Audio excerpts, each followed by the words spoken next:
और दोस्तों, मैं दिव्यांश आप लोगों का स्वागत करता हूं अवार्ड सीरीज की आज सेकंड क्लास में। पहली क्लास में हम लोगों ने चर्चा की थी भारत रत्न के बारे में और अब हम लोग चर्चा कर रहे हैं पद्म पुरस्कार के बारे में। मुझे जान के बेहद अच्छा लगा कि पूरे 10 ऐसे स्टूडेंट्स हैं जिन्होंने भारत रत्न की एमसीक्यू सीरीज में पूरे के पूरे 40 क्वेश्चन सही किए हैं। तो अगर आप इस लिस्ट में शामिल होना चाहते हैं तो पद्म पुरस्कार की लिस्ट के लिए आपको application the exam buddy download करना चाहिए। अब चलिए इस सेशन को स्टार्ट करते हैं। पहले चर्चा करते हैं अच्छा ये पद्म अवार्ड्स होते क्या हैं, 2025 की क्यों चर्चा करें, 2026 का पद्म अवार्ड्स कब मिलेगा, इन विषयों के बारे में चर्चा करते हैं और सेशन को स्मूथ तरह से स्टार्ट करते हैं। पहला बेटा ध्यान रखो, लक्ष्य बड़ा रख, मेहनत सच्ची रख, परिणाम तुझसे मिलने खुद आएगा। अगर रिजल्ट्स पाना है तो बेटा थोड़ा सा तो आपका लक्ष्य क्या है आप कमेंट करके बताना। आपका लक्ष्य लेखपाल हो सकता है, आपका लक्ष्य एसआई हो सकता है, आपका लक्ष्य उत्तर प्रदेश का कोई एग्जाम्स हो सकता है, उत्तर प्रदेश के बाहर कोई एग्जाम हो, कोई भी एग्जाम्स हो, आप पहले कमेंट करके बताओ आपका लक्ष्य क्या है। अब सेशन बेटा सबसे पहले पद्म अवार्ड्स की चर्चा करें। तो जैसे भारत रत्न अवार्ड था उसकी शुरुआत हुई थी 2 जनवरी 1954 को। आपको एक चीज और जान के अच्छी लगेगी कि कल का ही सेशन आपने फर्स्ट सेशन लिया था और स्टेनो में आपका एक ही नंबर आ गया। अब बेटा देखो पद्म अवार्ड्स की शुरुआत कब होती है, 2 जनवरी 1954 को ही पद्म अवार्ड्स और भारत रत्न सम्मान दोनों एक साथ ही एक ही दिन स्थापित हुए। उस समय बेटा भारत के राष्ट्रपति कौन थे, भारत के राष्ट्रपति थे डॉक्टर राजेंद्र प्रसाद, तो इन्होंने उसकी प्रारंभ किया। अब प्रारंभ करते हुए पद्म अवार्ड्स के अंतर्गत 3 अवार्ड्स रखे गए, पद्म भूषण, पद्म विभूषण और पद्मश्री। कौन कौन से अवार्ड्स हैं, 3 अवार्ड्स हैं। देश का सर्वोच्च नागरिक पुरस्कार कौन सा है, देश का सर्वोच्च नागरिक पुरस्कार भारत रत्न है। भारत रत्न के बाद इनको कैटेगरी वाइज भारत का दूसरा सबसे बड़ा सम्मान, तीसरा सबसे बड़ा सम्मान और चौथा सबसे बड़ा सम्मान की दर्जा मिलता। दूसरा कौन सा है, पद्म विभूषण सम्मान जो पद्म अवार्ड्स की कैटेगरी में आता है। तीसरा कौन सा है, पद्म भूषण और चौथा कौन सा है, चौथा बेटा है पद्मश्री अवार्ड्स। पद्म विभूषण की चर्चा करें, ये असाधारण और विशिष्ट सेवाओं के लिए दिया जाता है। वहीं पद्म भूषण अवार्ड जो है वो उच्च कोटि की विशिष्ट सेवाओं के लिए दिया जाता है और पद्मश्री किसी भी क्षेत्र में अगर आपने विशिष्ट योगदान दिया है तो दिया जाता है। भारत के 4 सबसे बड़े नागरिक सम्मानों की चर्चा करो, उनकी लिस्ट बनाओ। तो बेटा पहला क्या है, पहला बेटा भारत रत्न। दूसरा सम्मान कौन सा है, दूसरा सम्मान है पद्म विभूषण। तीसरा कौन सा बेटा, तीसरा है पद्म भूषण और चौथा कौन सा है, चौथा बेटा है पद्मश्री। इन सब की शुरुआत कब होती है, इन सभी की शुरुआत 2 जनवरी 1954 को प्रारंभ होती है। अब इसकी लिस्ट में थोड़े से व्यक्ति ज्यादा होते हैं जिस वजह से इस बार हम 2025 की चर्चा करेंगे। वैसे 25 जनवरी को पद्म अवार्ड्स की घोषणा होती है, तो इस बार जब 2026 की हो जाएगी तो बेटा 26 तारीख को हम लोग एक बार इसकी लिस्ट और देखेंगे।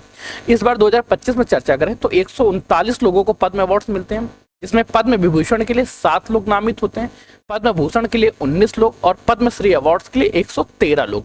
इसमें बेटा महिलाओं की संख्या 23 थी। एनआरआईज की चर्चा करें तो 10 एनआरआई और 13 ऐसे व्यक्ति थे जिन्हें मरणोपरांत पद्म अवार्ड्स दिया गया।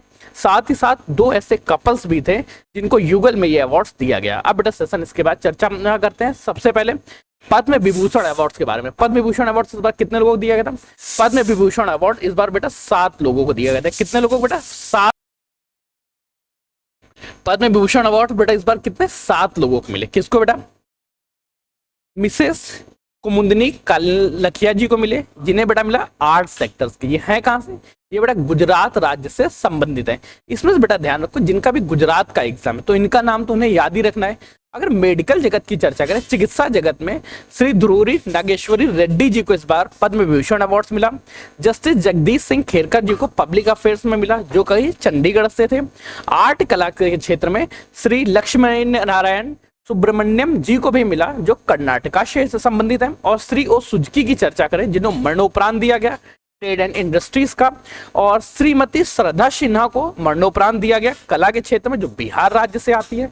और श्री एमटी वासुदेवन नायर जी को लिटरेचर एंड एजुकेशन का पद्म विभूषण अवार्ड्स मिला। अब बेटा ध्यान रखो, आपसे अवार्ड्स क्या पूछेगा, पद्म विभूषण अवार्ड्स 2025 में कितने लोगों को दिया गया, 7 लोगों को।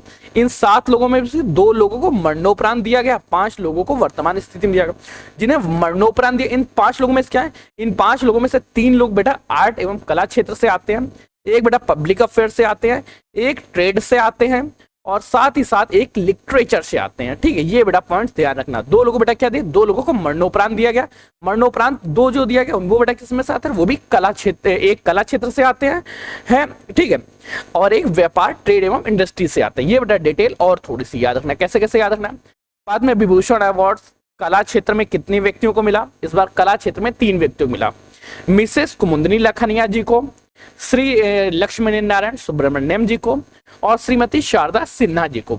चिकित्सा सेक्टर में किसको मिला, चिकित्सा में बेटा श्री ध्रुवरी नागेश्वर रेड्डी जी को मिला जो तमिलनाडु से थे। ट्रेड एंड व्यापार का मरणोपरांत दिया गया श्री ओ सुजुकी जी को जो सुजुकी के ये संस्थापक में शामिल थे। साथ ही साथ पब्लिक अफेयर्स में जस्टिस जगदीश सिंह ने खेलकर जी को दिया। अब बेटा इसी के बाद चर्चा करते हैं पद्म भूषण अवार्ड्स की। पद्म भूषण अवार्ड्स की बेटा संख्या इस बार अच्छा बताओ, इस बार कुल कितने पद्म भूषण अवार्ड्स मिले थे, इस बार कुल 19 पद्म भूषण अवार्ड्स मिले थे। तो बेटा इनकी भी लिस्ट एक बार देख लेते हैं कौन कौन से। श्री आनंद नाग जी, विवेक दुबराय जी, श्री मनोहर जोशी जी, श्री पंकज उदास जी, श्री शेखर कपूर जी और श्री शोभामान्यम चंद्र कुमार जी और श्री सुशील कुमार मोदी जी।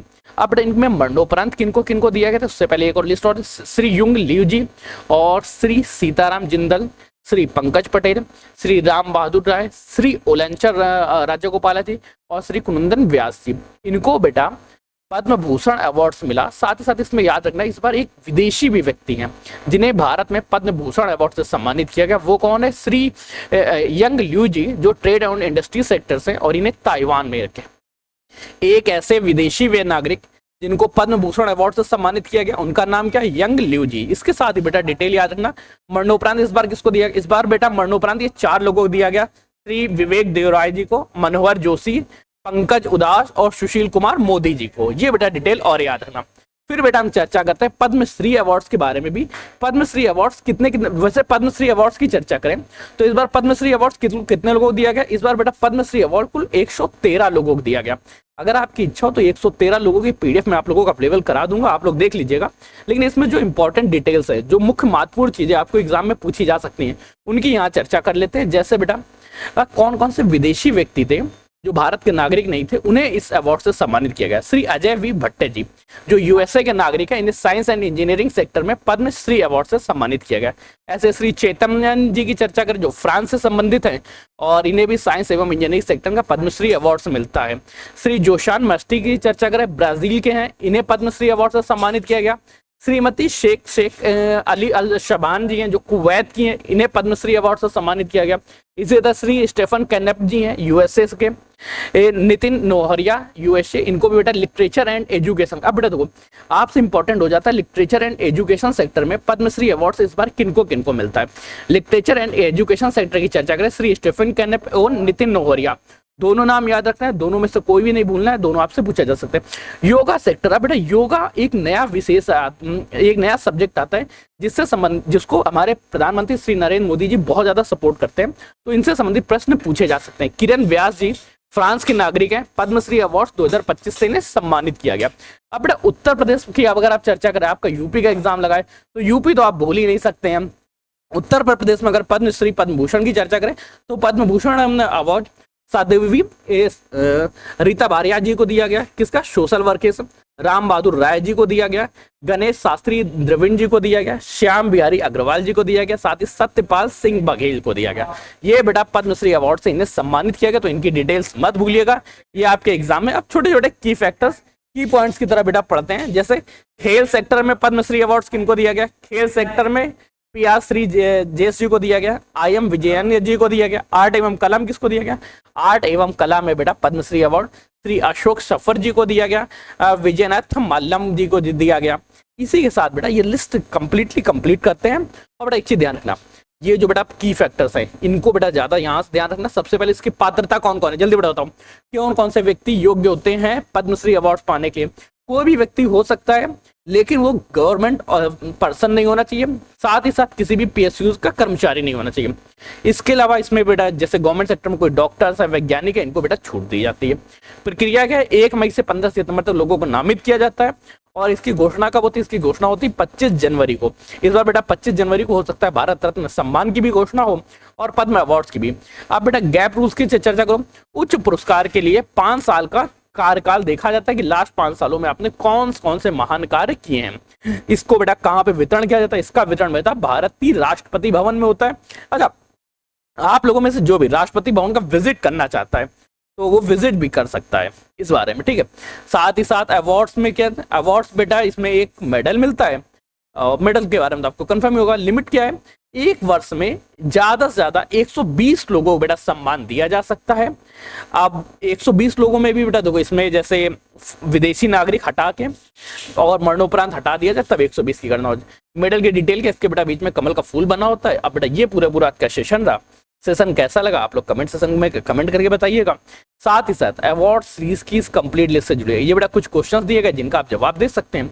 साथ ही साथ कंप्लीट 150 क्वेश्चन आपको देखने को मिलेंगे पद्म अवार्ड से संबंधित, जो कि हमारे एप्लीकेशन द एग्जाम बडी पे आपको मिलेंगे। तो बेटा द एग्जाम बडी को डाउनलोड कर लीजिएगा। साथ ही साथ एग्जाम बडी एप्लीकेशन के साथ आप लोगों को इस ऐप के अंदर बैचेस भी देखने को मिल रहे होंगे। मानो तो ले लीजिए, नहीं मानो तो बेटा ये एमसीक्यूज के साथ प्रैक्टिस जरूर कर लीजिए। तो मिलते हैं सेशन में, तब तक के लिए कीप स्टडी कीप स्माइलिंग, पढ़ते रहिए मुस्कुराते रहिए।